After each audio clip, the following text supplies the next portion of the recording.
I would like to lead towards your experience with spirituality. But before that, just a technical questions. When did the... Yeah, it's better to have it close here. It picks up my voice easily. Okay, good. So, when did the Beatles go to India? When was that? Do you remember? Oh my goodness gracious, that was, we sort of all grew up with the Beatles. I mean, it started Yes. with this amazing, as they called it, the English invasion. They took all of our rock and roll, they took all of our blues. Led Zeppelin, for instance, the first 7 songs from their first 2 albums were all written by Willie Dixon, who's one of the greatest blues pens out of Chicago. They never paid him back. And there was a lawsuit that went on for 20 years. I think they found $20 million to the estate. I actually helped in the lawsuit, and Willie died the day after the suit was done. But we grew up with the Beatles. It was a phenomenon, and as I told you, I think the other day, they asked the PR agent for the Beatles, to you as a PR person, what was the Beatles? And he said it's the longest running story since World War.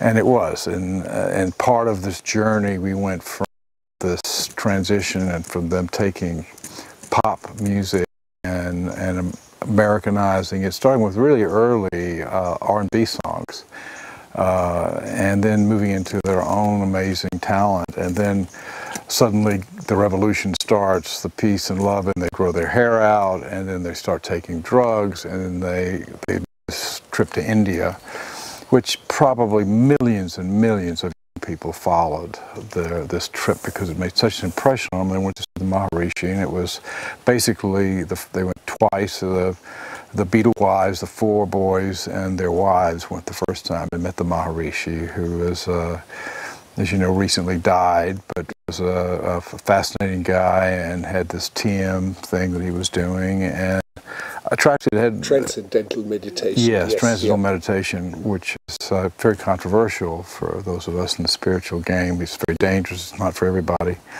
But they were highly effective. Everybody knows that George Harrison was... suddenly the sitar entered into the Beatle music and the spirituality. He really carried the spirituality of the group. John was the tough, street-talking guy, working class hero is something to be. I don't know if you know that song. And Paul was the pretty boy with the very great lyrical, lovely love songs and so forth. So it was, gosh, I really don't know what year it was, but it had to be late 60s. That they went there. But they were there before you made a voyage to India. Yes, long before, because my voyage to India didn't actually occur until 1974. That's when the first time I came to India. And what took you to India? Why? I mean, you have been all around, and you had some wild experiences in Jamaica before anyone went for the Rastafarians. Well, I was well schooled on being fearless, I'll say that. Well, it was, I think that everybody who has this existence that we call life have to define different aspects of it at one time or another. And one of them is their moral being, and another is their spirituality. You have all these religions, which are really, organized political parties to a certain degree. And then you have spirituality. So you have to define, do you believe that there's a higher power? Do you believe, or you just swept along because of your parents and they put you into a situation? Is this what your community was doing? Was it part of your life? In my little town of Jackson, Tennessee, to this very date, and it's a little town between Nashville and Memphis, we hold the record for more churches per capita than any other town in America. So you've heard of the Bible Belt. Do you have a figure? Every street corner. I mean, every single street corner. And you've heard of the Bible Belt. Well, I lived underneath the buckle of the Bible Belt. And you were in church 4 or 5 days a week. I happened to come from a long line of Scottish ministers who came over in the very early days of America, and my grandfather was a minister in Halls, Tennessee, and I was in church 4 or 5 days a week. I know that my mother was so excited because she actually kept it herself. Never, she was so proud. I had a 13-year attendance pen where I missed any 3 days a week at church, the weekend, the church camp, the church socials, the church everything. She forced me to go to all this. It was almost like, this is where you met your wife, this is where you met people you're going to do business with, because it was spread into 15 types of Baptist churches, 15 types of Methodist churches, 15 types of sort of right-wing offshoot churches. It's the blacks community as well, which is extremely spiritual, which is, you know, accepted Jesus Christ when they came to this country, had also a whole range of churches, the AME churches, the Calvary Baptist churches, and so forth and so on.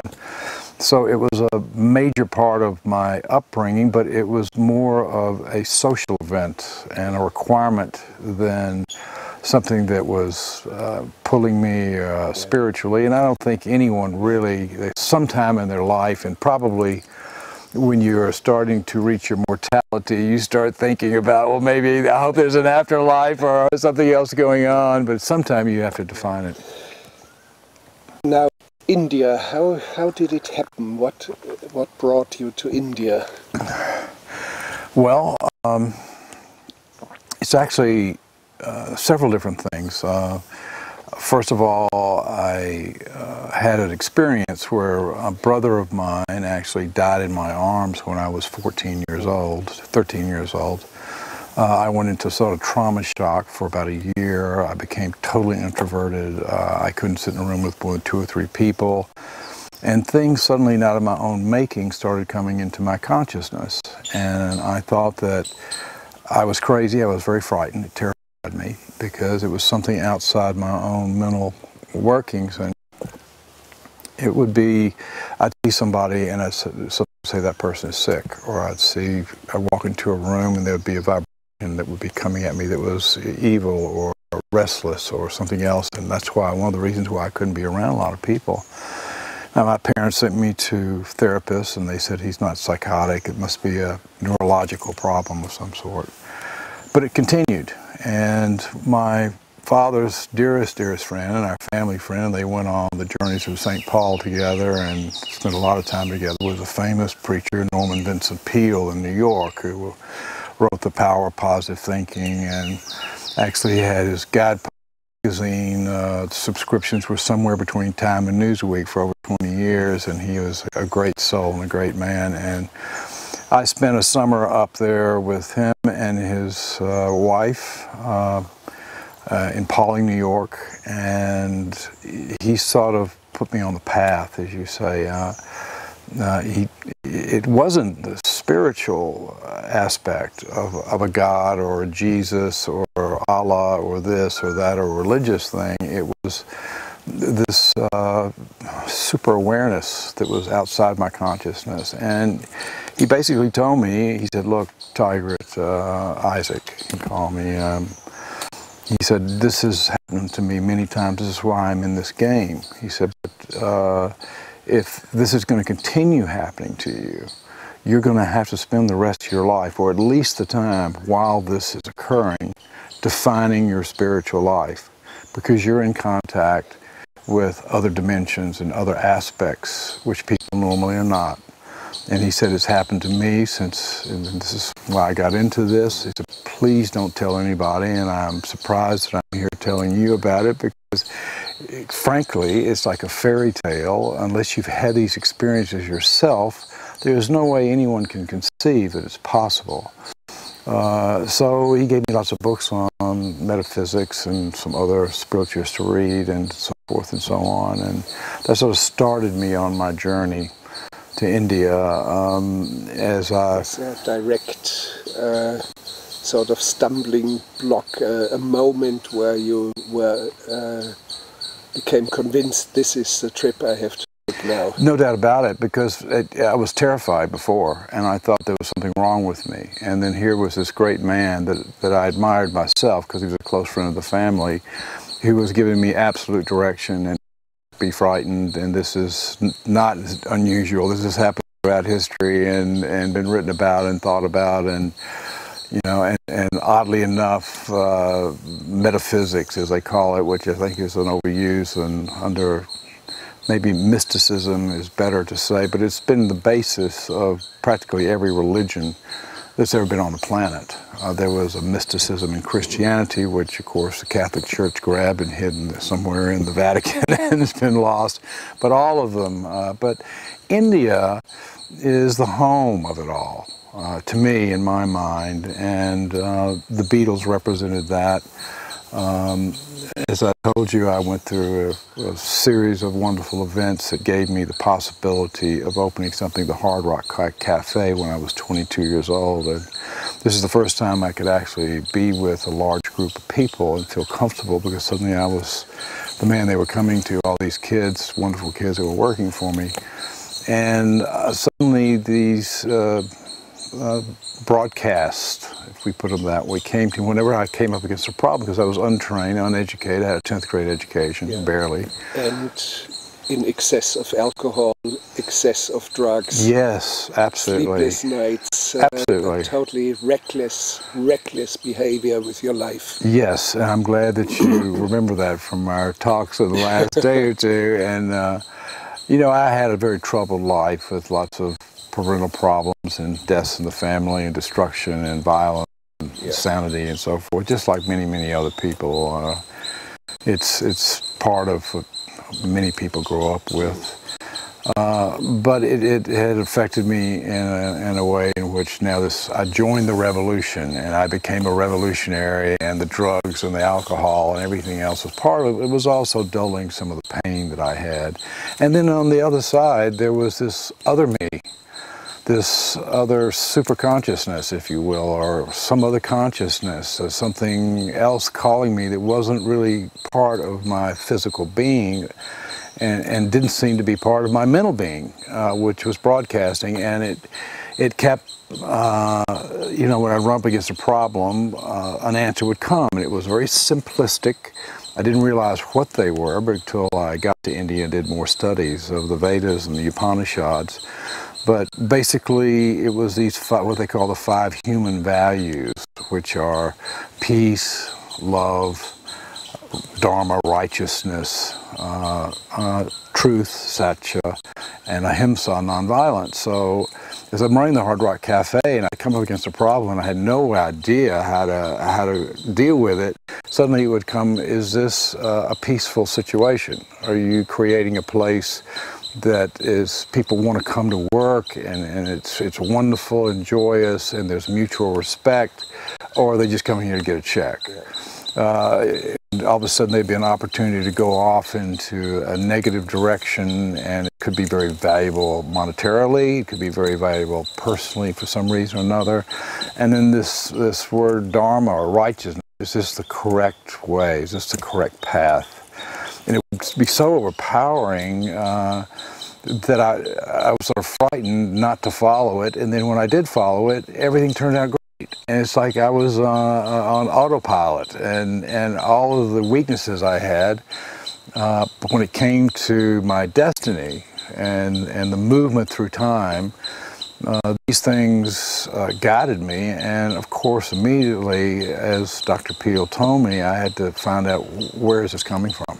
Where could this possibly be? Why am I having this? Why is something paying so much attention to me? And what part it is me and me? And so oddly enough, I picked up Newsweek magazine, and I always read the book sections ferociously, as I do lots of periodicals. And I think this was, gosh, 1970, 71, and there was a book that Harper's and Row had come out with, and it was absolutely panned in Newsweek, saying this is a ridiculous book, it's absolutely absurd. And it was called The Secret Life of Plants by a guy named Peter Tompkins and Christopher Bird. And it just said it was all about how they had discovered that plants could react to humans, and it had other phenomena, like the famous place at Findhorn, where through meditation they were growing these huge vegetables, and all this paranormal sort of stuff, and on the edge of scientists. A guy actually from the CIA is the first one to put hook up a basic device that could monitor a plant, and he would yell at one plant and love the other one, and this one would disintegrate and the other one would bloom. And this all said, wow, this has something to do with what's happening to me. And the book was panned everywhere, New York Times, everything. I called up the authors who were in Virginia, and I talked to Mr. Bird, and he said, I said, Mr. Bird, my name's Isaac Tigrett, I'm a young man in London, and I want to buy the theatrical rights to your book because it has something to do with my life, and I don't know what it is, and it's just in my head, I have to buy these theatrical rights. And he said, have you read the reviews? He said, we tested this book, and HarperCollins printed 200,000 copies in hardcover, thinking that this would be because of plant lovers and everyone around the world probably believing more in their pets and their plants than other human beings. We thought it was going to be a bestseller, but it was panned, and it's dead, and it's over with, and we were about to commit suicide, me and Tompkins. And I said, well, sorry, it is my destiny. I must buy this book from you.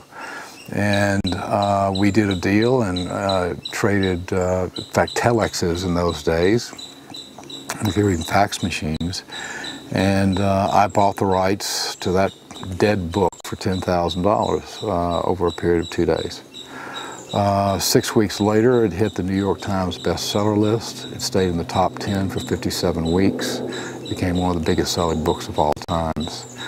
And a guy named Wallen Green, who was a famous writer who had written The Wild Bunch and done a whole bunch of other things, had done a documentary that I had seen where it was a scientific documentary story, and I thought, well, this is the type of guy that should do this, where it's a feature-length film, not a documentary with actors playing scientists and discovering, and I forgot what the name of the picture was, and I'd seen it totally by accident, but now I'm sure it was faded. And I called him up, and he had a friend named Michael Braun, and they wanted to produce and write and do the whole thing. I said, I want to go around to these places and see these things myself, and actually got to go to some of these wonderful places. And of course, this just inspired more and more that there's other dynamics going on. There are things that are unseen in nature and in man and whatever. And this was a major turning point in my life. Okay, now did this film project ever materialize? I realized very quickly, first of all, I became the most popular man in Hollywood for about 2 weeks because I had the rights to this hot book. And I realized that I really wasn't qualified, and this really wasn't my scene. And oddly enough, Stevie Wonder's brother called me, who was his manager, and said, we read the book to Stevie, and Stevie wants to do an album and do the film. And I thought, of course, Stevie was the best at that particular time, at the height of his career. So I actually sold the majority of the rights, I think I kept a couple of points, to Stevie Wonder. And he spent 5 years, believe it or not, doing an obscure Stevie Wonder album, which was the soundtrack to this, and it's like a symphonic, it's just unbelievable. It's so un-Stevie Wonder. I don't even know if you can still get a copy of it, called The Secret Life of Plants. And he put up the money for the movie, or he had it arranged. The movie was made, and that was a long time ago. Now, in practical terms, let's go into that was the setup. What brings you to India? Well, when this, as Doc Peel said, as long as this is happening to you, you're going to have to define your spirituality. You'll have no choice. And here I was, a young man growing up and drugs and this great popularity of the Hard Rock Cafe, and still this was continuously a theme that would interrupt my normal human self. Excuse me, and I had to find out where this was coming from. And I'd read many, many books, and I can't remember which book it was, but it talked about this type of relationship happening between masters and their students. And I read a lot about Zen masters, I read a lot about gurus, I read a lot about realized beings, I read a lot of books that I didn't particularly understand about metaphysics and the Theosophists, and the list goes on and on. And finally, it just became so overpowering, as if I was being called to find the answer. 2 years after I opened the Hard Rock Cafe, 3 years, 1971, June 14th, we opened it up. And finally, when it settled down and we'd gone through some financial problems and got everything and I could leave, I went on this quest, and I decided that this calling was coming from India.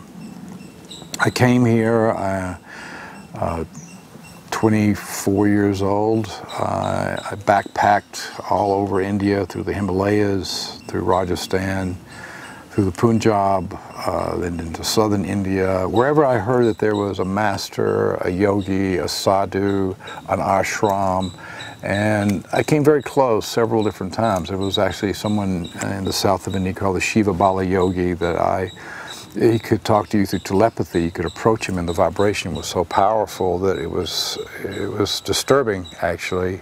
And he would speak with you and talk with you without opening his mouth or his eyes. He was in meditation. I came across one of the great masters of India who died in 1865, and of course, when these masters die, they believe that it's just the body that dies, and that the power, especially of a realized being or a being who has merged with his true personality, which is supposed to be divinity, we're all actually walking temples. And his name was Ramakrishna, who had written many, many books and died in 1865. And I had some very powerful experiences at his ashram, and experiences that overwhelmed me. But it just kept the fire burning, but this wasn't it either. I traveled and looked and was here and there and everywhere for about 8 months. And they kept calling me in London and said, "You've got to come back, we need you, we need your help, we're lost without you." And they were my family, and I had to choose whether to go back or stay, and I decided I would leave.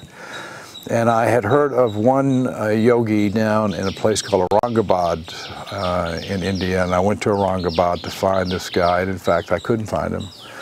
And I had a flight that afternoon to Delhi to go back to London, and I was having breakfast, and one of the things that kept repeating for years was, it was just like a whisper, "I'm waiting for you, I'm waiting for you, I'm waiting for you." That was one of the things that drove me to realize that whatever this broadcast was coming from, it was coming from a place, a person, an entity, a dimension, something, which I was on this search for. So I was having breakfast in this hotel, getting ready to go to the airport to get on the plane to go to Delhi, and all of a sudden this, in a very loud voice, says, "I'm waiting for you, I'm waiting for you." And it was startled me. I was having, in fact, bacon and eggs at the time.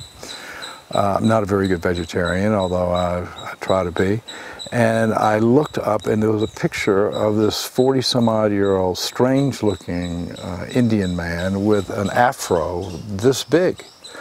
And I just stared at the picture, and I could tell immediately that the picture was sending this message to me. So I immediately ran to the desk, the reception desk, and I said, "Who in the world is that?" And they said, "Well, this is a very obscure guru, unknown at the time in India. He's in Bangalore," which was a couple hours plane ride away. And the owner of this hotel, this is his guru, which is a very traditional thing in India for everyone to have a guru and so forth, which means preacher, really, in southern terms. And I said, "He's in Bangalore," and I changed my ticket and I flew to Bangalore. I was in those days about 70 pounds ago, and I always wore black, and I had my hair down to here, and I wore all these religious symbols around my chest, and always in black clothes with my Ray-Bans on, aviators in those days. And I came here,